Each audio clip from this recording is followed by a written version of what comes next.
Oh, hello, and welcome to the latest in our series of sustainable podcasts for the March edition. I'm very pleased to welcome Duncan Scott, who's the UK and Ireland sales manager for Novamont, who are a supplier of biopolymers. So many thanks for being here, Duncan. Thanks for having me. Could you please give us like a brief history of Novamont and how they came to be in the biopolymer business? Okay, so I've only been with the business about just over 3 years now. So my history doesn't go back that far. But as I understand it, we started as an academic study in the 80s, where a group of chemists got together to look at compostable polymers. Our CEO was part of that group, has been with the business ever since. That became commercial in the 90s and grew relatively slowly until 2000 plus, where we started to grow very rapidly. Became increasingly integrated, so producing our own feedstocks and monomers from 4 sites in Italy, which has led us to where we are now, where we have about 150,000 tonnes worth of capacity, based over 4 sites. I mean, strictly speaking, we're not a biopolymers business, we're a biochemicals business, but it's fair to say that the majority of what people know about Novamont is polymers, but we do make other products as well. Okay, so could you give us a definition of what a biopolymer is? That seems like a very simple question and should have a simple answer, but it's not quite as simple as that. I mean, strictly speaking, a biopolymer would be one that is derived from renewable carbon. So that means carbon from plants, waste from other processes. We all know that most thermoplastics come from the distillation of gas and oil. So a biopolymer would come from carbon from renewable sources. Okay. However, generally speaking, the word biopolymer tends to get referred to as polymers that degrade and compost down. So now that's not strictly true, but that's how it tends to get referred to, which is a bit of a problem in our industry because we need to tie down the phrases and the definitions that we use. Okay, so are all biopolymers biodegradable, or is there a distinction to be made? There is a distinction to be made, definitely. So there is this they kind of fall into 2 categories. So you get what I would say conventional thermoplastics that are derived in full or in part by renewable sources. So a good example of that would be the polyethylene produced in South America and Brazil using sugarcane to produce methanol. Now, strictly speaking, that's a biopolymer. It's derived largely from renewable sources. But it is a conventional polyethylene in every sort of chemical sense, and that's an advantage for it for many people. Lots of people like that. But then you get the other side where you've got the biopolymers that are in part derived from renewable sources, but also have this sort of unique set of properties in terms of biodegradation stroke composting. But they are different. Okay. They are different. So if you have someone who sort of says, oh, this product is biodegradable, what sort of claims should we be cautious about, or what should we be on the lookout for if somebody's making a claim that a product is biodegradable? Okay, well, the industry, although it's relatively new, is very, very heavily certified. Now, there isn't any strict sort of certification on actually bio-sourcing, so you can't just claim that your polymer is derived from 50% biosources. That needs to be clarified. But I don't think there's any certification in that area, but there is in terms of biodegradability. So I would suggest 2 things really. If you're looking out for biodegradability, you need to look at the very, very strict certification processes that are in place and make sure that the polymer that you're sourcing is certified. And not just that, I think you also need to look at your trust in the partner that you're working with and make sure that the company that you're dealing with is reputable. I mean, I liken it to something like flame retardancy. If you're looking for a material that's flame retardant, you wouldn't just accept a certificate, photocopied on the back of a scrap bit of paper to accept that something's flame retardant. You would want to make sure that, the certifications are valid and the company you're dealing with is valid. And I would say, whilst it's not so much a safety issue, it's the same sort of process. I mean, there is unreputable companies that are using certificates wrongly, and even if they get the right certificates, are then adulterating their polymer with polyethylene, and it's a real, well, not just polyethylene, other polymers, and that's a real problem in our industry for sure. So, two things: certificates, and make sure you're looking at trusted suppliers. Okay, thank you. So what would you say are the key areas where like Novamont products are going to offer a significant advantage over, the traditional polymers, the oil, gas derived, fossil fuel derived ones? Well, I mean, this is something I've been talking about for a long time, and I don't think we should be describing polymers as good or bad. I mean, they are what they are.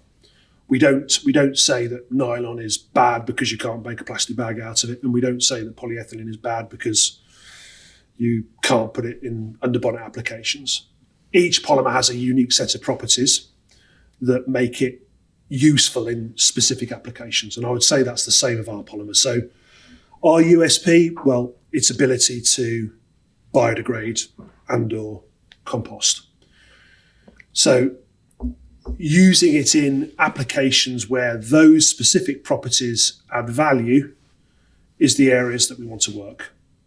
If biodegradability or composting doesn't add value, then you shouldn't be using polymers like ours or our competitors. So, we never want to see a compostable polymer under the bonnet of a car. That doesn't make sense. So in applications like agriculture or food waste collection, food service, those kind of applications where it can really add value to a system or an application, then that's the areas that we want to be using our polymer. You then add on to that then the increasing amounts of renewable content we're using, which is minimising the carbon footprint of our polymers compared to their conventional cousins.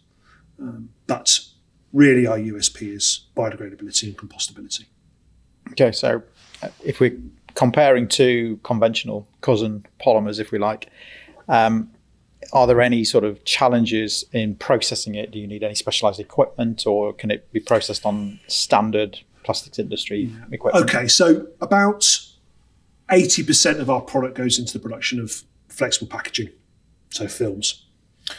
And I would say that if you are a competent film extruder with good equipment, you should be able to process our material.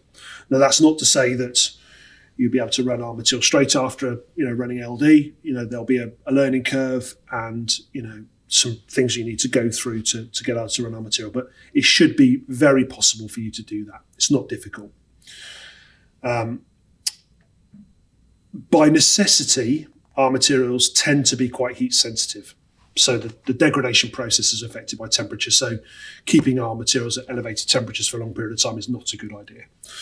So you don't want to start up on our material. You don't want to shut down on our material and leave it in a barrel for long periods of time. Now, having said that, it's not going to give off any nasty toxins. It's just going to make your factory smell of biscuits. So, which I can think of worse things. So nothing difficult. Nothing difficult. Temperature control, residence time, control of shear, but nothing that you can't overcome. And it's the same for injection molding, sheet extrusion, thermoforming, where all our materials can be processed on conventional equipment. Temperature control, bit of sort of housekeeping in terms of controlling the material, but nothing difficult. Nothing difficult at all. Nothing too scary. No, nothing at all. So, in terms of looking forward, what's the sort of the outlook, the future for sort of biopolymers, and where do you see it heading? Well, perhaps where I see it heading and where I'd like to see it heading is perhaps slightly different. Where I'd like to see it heading is perhaps our conventional cousins and us working a bit more closely together, so complementing each other rather than seeing us as a threat, I think. I'm probably oversimplifying that a little bit. As I said earlier on, we as a set of polymers, we have a unique set of properties which the conventional industry doesn't have. So our material should complement the whole thermoplastics picture rather than it be a threat. We're not looking to replace all polymers. We couldn't, even if we wanted to, given the scale of the conventional polymer industry. But where in applications where we can add value, that's the places where we want to work. And I mean, I read a scary number the other day. I don't know how true this is, but I mean, it was quite scary just even to read it. I mean, 7 billion tonnes of polymers been produced since the 50s, give or take.